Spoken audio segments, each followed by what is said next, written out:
Campaign 2014, the California primary. Voters head to the polls tomorrow to decide a number of key issues impacting the state's future. But just how many will turn out? Candidates for a long-held congressional seat and for LA County Sheriff are among those trying to get last-minute votes. KCAL9 political reporter Dave Bryan is live in Venice with a look at the final stretch in the race for a seat on the LA County Board of Supervisors representing the West Side. Dave. Well, that's right, Lena and Sylvia. We're in the Abbott Kinney portion neighborhood of Venice tonight, where we talked with folks at a phone bank for one of the supervisor candidates. We'll have more on that in just a moment. This is a race to succeed Zev Yaroslavsky, longtime member of the Board of Supervisors, now being termed out in December. It's a serious race with serious issues and serious candidates, but there were a few comical moments on the campaign trail as well. Hi. I'm running for county. Yeah. Breaking the tension of the final full day of campaigning for the LA County Board of Supervisors, former Santa Monica Councilman Bobby Shriver mixes in some humor. Joined by his sister, former California First Lady Maria Shriver, he shook hands and tried to round up some 11th hour votes at the farmers market in the Fairfax district. I asked Maria about growing up with her brother. When he was growing up, did he demonstrate the qualities that you think an LA County Board of Supervisors should have? Really, if he did, I've been worried about him. Among the serious issues Shriver says are important to him is pushing for housing for veterans who've been left out in the cold. And I've been trying for 10 years to get people to pay attention to the homelessness, particularly the women, homeless women vets. We're fighting 2 wars. We haven't built any housing for homeless women vets on the biggest VA facility in America, which is in West LA. You're going to call 10 friends and you're going to get 20 people to vote for Biden. Leading the charge at the farmers market was irrepressible LA City Councilman and Shriver supporter Tom LaBonge.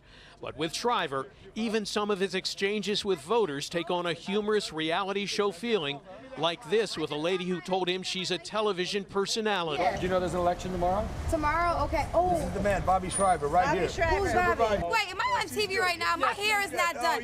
My hair's not done. I'm a volunteer calling on behalf of Sheila Kuehl, who is running for the LA County Board of Supervisors. Things were considerably tamer at a phone bank in Santa Monica, where supporters of former state senator Sheila Kuehl were making phone calls to thousands of high-propensity voters, urging them to get to the polls on primary day, as the Get Out the Vote campaign was already in full swing.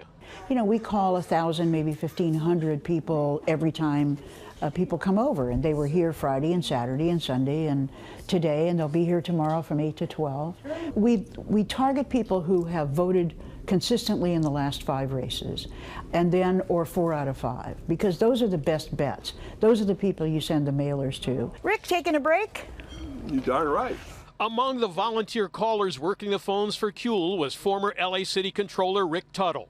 Kuehl says the other candidates may have good ideas, but she's the one who has a track record of actually passing new laws and making real changes in people's lives. So my callers are saying she had 171 bills signed into law.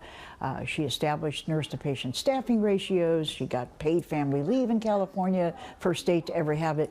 Things that I have done. We'd love to have your vote tomorrow. I'm running for county's Board of Supervisors. In West Hollywood, Councilman John Duran is rounding up votes as well, the old-fashioned way, talking to voters one at a time outside a Starbucks on Santa Monica Boulevard. Today it's about pushing out the base to make sure the base gets out to vote. I have some help today. You know, Mayor Eric Garcetti just sent out a tweet for me, and Supervisor Molina just did a robocall. So I mean, my allies are helping push out the vote too. Duran has some high-profile endorsements, but trails the 2 big names in campaign funding and acknowledges he's pushing for an upset. You know, we're the underdog. We're the David versus Goliath story, but my people are really passionate about that. No paid phone bankers or paid walkers and, you know, commercials every 30 seconds. My people are highly motivated, and I think they'll go vote tomorrow.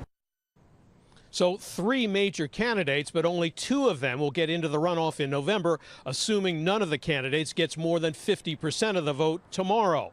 To complicate things even further, the campaigns are telling me that about half of the expected votes, about 50% of what's expected, have already been cast in absentee ballots. We're live in Venice. Dave Bryan, KCAL9 News.